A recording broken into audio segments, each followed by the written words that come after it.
VS-നെ കാണുന്നതിന് വേണ്ടി കാത്തു നിൽക്കുന്നവരെയാണ് നമ്മൾ ഈ സെക്രട്ടേറിയറ്റിന്റെ മുന്നിൽ കാണുന്നത്.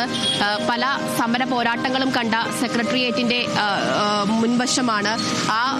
സൂര്യ മടങ്ങിയെത്താം. ഇപ്പോൾ നമ്മളോടൊപ്പം ഒരു പ്രേക്ഷക ചേരുന്നുണ്ട്. കണ്ണൂരിൽ നിന്നും മിനിയാണ് നമ്മളോടൊപ്പം ചേരുന്നത്. നമസ്കാരം ശ്രീ മിനി, താങ്കൾ എങ്ങനെയാണ് VS അച്യുതാനന്ദനെ ഓർമ്മിച്ചെടുക്കുന്നത്? അദ്ദേഹത്തെ കുറിച്ച് പറയുകയാണെങ്കിൽ അദ്ദേഹത്തെ ഒരു പ്രാവശ്യം ഞാൻ കണ്ടിട്ടുണ്ട്. ഒരു സമ്മേളനത്തിന് പോയപ്പോൾ കണ്ടതാണ്. ആ പ്രായത്തിൽ അദ്ദേഹത്തെ കുറിച്ച് കൂടുതലൊന്നും അറിയില്ല.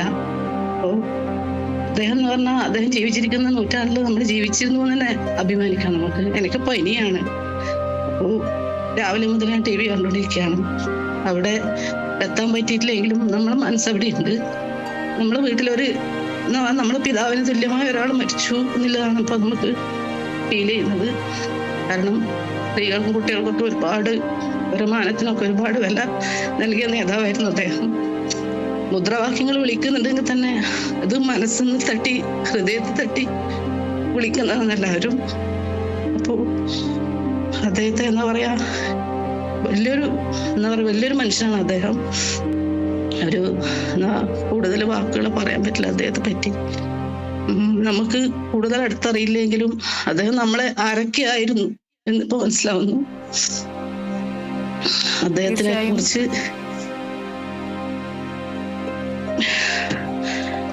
ഒരു കഷ്ടപ്പെടുന്ന ജനങ്ങൾക്കായാലും സാധാരണക്കാരെ കൂടെ ആയിരുന്നു അദ്ദേഹം എപ്പോഴും നിൽക്കാൻ ആഗ്രഹിച്ചത്. ഏത് സമയത്തും അദ്ദേഹത്തെ എന്താവശ്യത്തിന് വേണമെങ്കിൽ സമീപിക്കാവുന്ന ഒരു നല്ലൊരു നേതാവാണ്. കറകളഞ്ഞൊരു നേതാവ്. എന്താ പറയാ, ഒട്ടും സംശയമില്ലാതെ നമുക്ക് അദ്ദേഹത്തെ വിളിക്കാൻ സഖാവ്.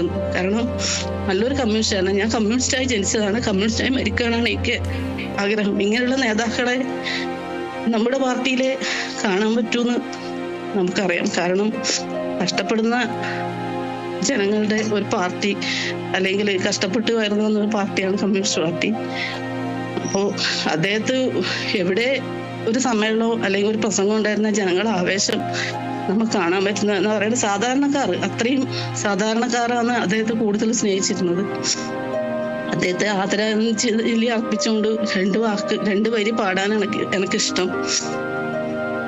നല്ലൊരു നാളെ ഞങ്ങൾക്കായി തന്നു പോയവരെ, ഈ നാടിനു വേണ്ടി എല്ലാം മറന്ന ധീരനായകരെ, ചോര കൊണ്ടിതിഹാസം രചിച്ച ധീരസഖാക്കളെ,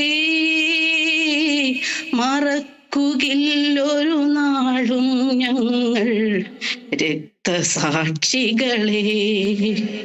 ലാൽ സലാം, ലാൽ സലാം, ലാൽ സലാം, ലാൽ സലാം. ഇത്രേ അദ്ദേഹത്തിന് വേണ്ടി എനിക്ക് പറയാൻ പറ്റൂ. വളരെയധികം നന്ദി ശ്രീമതി മിനി. VS അച്യുതാനന്ദന് വേണ്ടി ഗാനം ആലപിച്ചിരിക്കുകയാണ് ഒരു പ്രേക്ഷക നമുക്ക് വേണ്ടി. ജനങ്ങളുടെ VS മലയാളക്കരയെ വിട്ട് പോകുന്ന ഒരു നിമിഷമാണ്. വളരെയധികം വൈകാരികമായാണ് പ്രേക്ഷകർ പ്രതികരിക്കുന്നത്. എന്നും ജനങ്ങൾക്ക് വേണ്ടി നിലകൊണ്ട ഒരു നേതാവായിരുന്നത് കൊണ്ട് തന്നെ ജനങ്ങൾ വളരെയധികം ഭരിതമായിട്ട് തന്നെയാണ് നമ്മളോട് പ്രതികരിക്കുന്നതും. VS അച്യുതാനന്ദൻ അഴിമതിക്കും അനീതിക്കുമെതിരെ വിട്ടുവീഴ്ചയില്ലാത്ത പോരാട്ടം കാഴ്ചവെച്ച ഒരു നേതാവായിരുന്നു.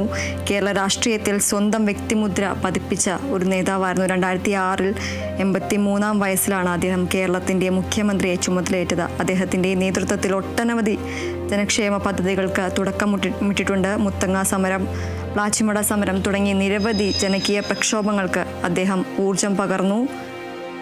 പ്രതിപക്ഷ നേതാവായും നിയമസഭാ അംഗമായും CPM സംസ്ഥാന സെക്രട്ടറിയായും അദ്ദേഹം വഹിച്ച പദവികൾ എന്നും പോരാട്ടത്തിൻ്റെയും കമ്മ്യൂണിസ്റ്റ് ആദർശങ്ങളുടെയും പ്രതീകങ്ങളായിരുന്നു. വാർദ്ധക്യ സഹജമായ അസുഖങ്ങളെ തുടർന്ന് ഏറെക്കാലമായി വിശ്രമമായിരുന്നെങ്കിലും ഓരോ മലയാളിയുടെ മനസ്സിലും അദ്ദേഹം എന്നും സജീവമായിരുന്നു. അദ്ദേഹത്തിൻ്റെ നിശ്ചയദാർഢ്യവും സത്യസന്ധത, ലാളിത്യം എന്നിവ